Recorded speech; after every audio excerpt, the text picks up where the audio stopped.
Things got a little awkward over at the Fox Propaganda Network when they were forced to report updates in the ongoing scandal of Pete Hegseth, a former Fox News host who was recently nominated by Donald Trump to be the defense secretary.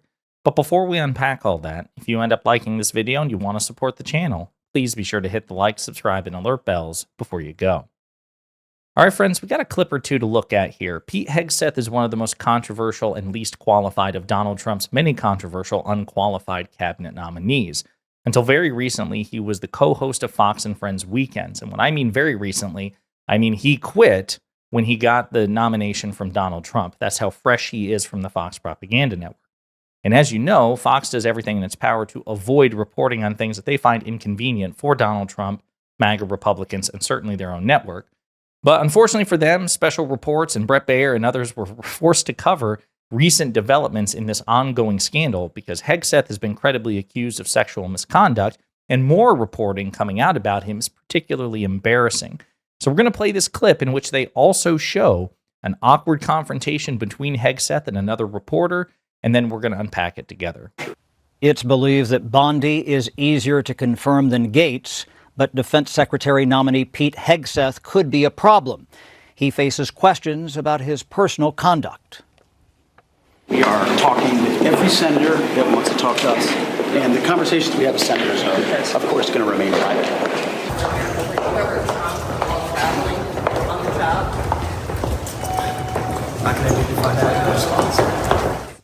Hegseth met with Tommy Tuberville of Alabama. Tuberville would not address controversies surrounding Hegseth. We need somebody to straighten the military out, to get the woke, the DEI affiliation out, and go from there. Senate Majority Leader Chuck Schumer is urging incoming Majority Leader John Thune to steer away from recess appointments to confirm controversial nominees. But nevertheless, it will be the responsibility of the incoming Republican majority to protect the Senate against any attempt to erode its authority. Now Schumer insists on background checks and confirmation hearings. Brett? So obviously they glossed over it as much as they could, but the fact that they aired that, I'm not going to dignify that with a response from a CBS reporter. The fact that they showed that is actually a step forward for the Fox Propaganda Network, and to even talk about this at all. Now, what they are referencing are recent developments from a New Yorker report about Pete Hegseth. So Mediaite also discusses the 5 most shocking details. So number 1, Louisiana strip club chaos. During a CVA event in Louisiana, Hegseth repeatedly took his team to a strip club where he became so intoxicated he had to be restrained from joining the dancers on stage. And again, this is for Concerned Veterans for America. It's a conservative, Rupert Murdoch-backed group of veterans, okay? And these people do not like Pete Hegseth. They do not think Pete Hegseth would be a particularly good defense secretary, and that says something. But the excerpt they quote, in late November 2014, Hegseth and his team deployed to Louisiana for a U.S. Senate runoff. This is when, according to the whistleblower complaint, Hegseth took the CVA team to the strip club, where he was, quote, he was so drunk he tried to get on stage and dance with the strippers. A female CVA associate, the report says, quote, had to get him off of the stage, adding, quote, she had to intervene with security to prevent him from getting thrown out. The whistleblower continued as if in disbelief, quote, a Fox News contributor with the rank of captain at the time in the National Guard and the CEO of a veterans organization was in a strip club trying to dance with strippers. Female staffer ostracized over allegations of attempted sexual assault by colleague. Among the most troublesome claims comes from a female staffer who said she was assaulted by another man in the Louisiana strip club. Meanwhile, the female staffer who had to restrain Hegseth at the strip club alleged that a different male staff member had attempted to sexually assault her there, according to the report. A CVA manager, however, was described as dismissive for arguing that her attacker had been drunk and therefore shouldn't be held responsible. According to the report, the female staffer took steps to file a complaint with the EEOC, and the CVA hired outside counsel. The female staffer declined to be interviewed.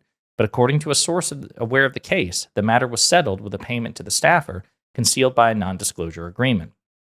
As a result, the woman was, quote, ostracized and experiencing reprisal by the organization, which, the whistleblower report said, quote, has become a hostile and intimidating work environment.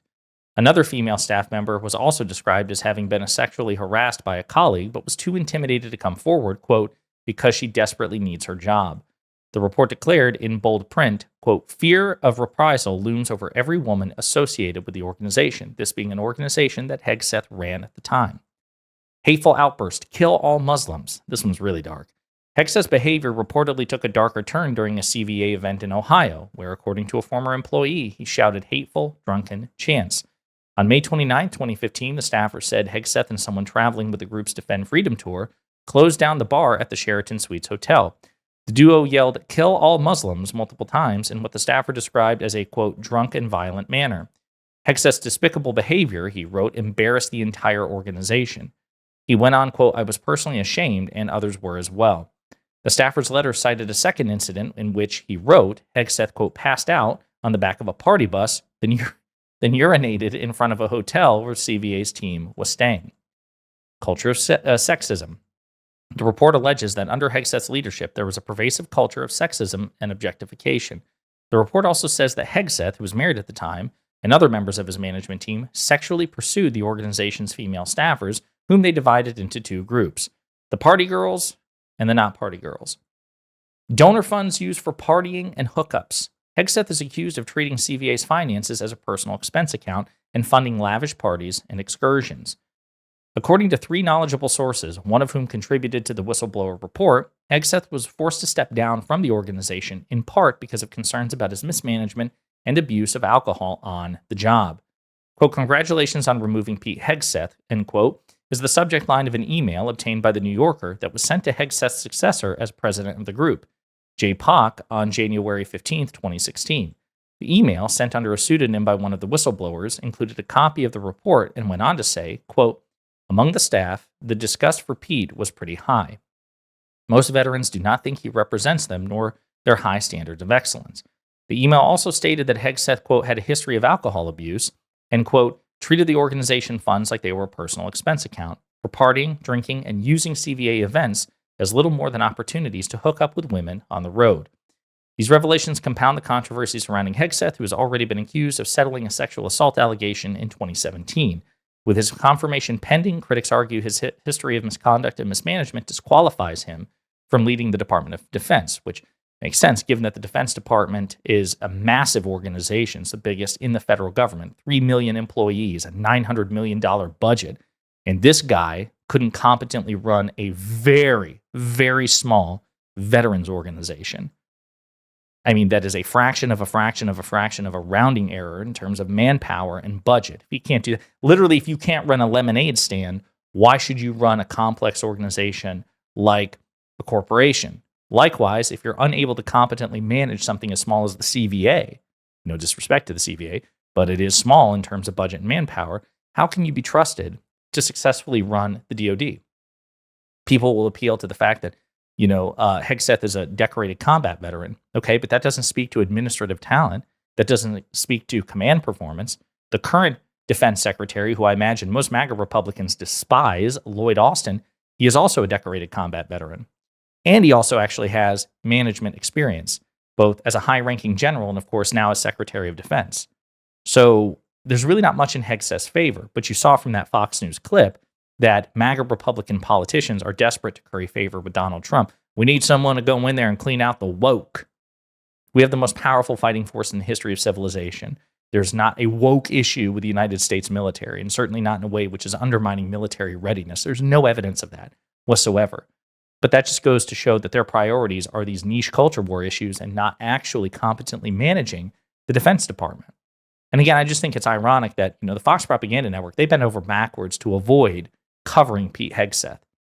If the shoe were on the other foot and it had been a Democrat, and the same facts, lack of experience, credible allegations against them, increasingly embarrassing reporting on the matter, they would be all over this 24/7. But because it's a former colleague and it's a Republican, they really have no time for it, except every now and then when Brett Baer, the closest thing to a, credible news journalist in the main news network, and I say that very generously because I think Brett Baer is a shadow of what he used to be. He is, I think, in many ways, corroded his journalistic bona fides, but, it's better than Jesse Waters. It's better than Jeanine Pirro. So I just think it's funny that the Fox Propaganda Network was actually forced to a small extent, discuss these controversies surrounding the wildly unqualified and inexperienced Pete Hegseth, who came from their very own stable. And so I imagine this is, in a roundabout way, an embarrassment on the Fox propaganda network. But, they should be used to it given the recent Dominion voting system settlement, nearly $1 billion that they paid out and effectively a loyalty tithe to Donald Trump, signal boosting his lies about the 2020 election. So clearly, there is no bottom for them. Clearly, there is no ethical standard that they will rigorously comport with. So it's funny that they're occasionally talking about this, and it'll be interesting to see how they cover his confirmation hearing should he make it that far. But in the meantime, let me know what you think in the comments.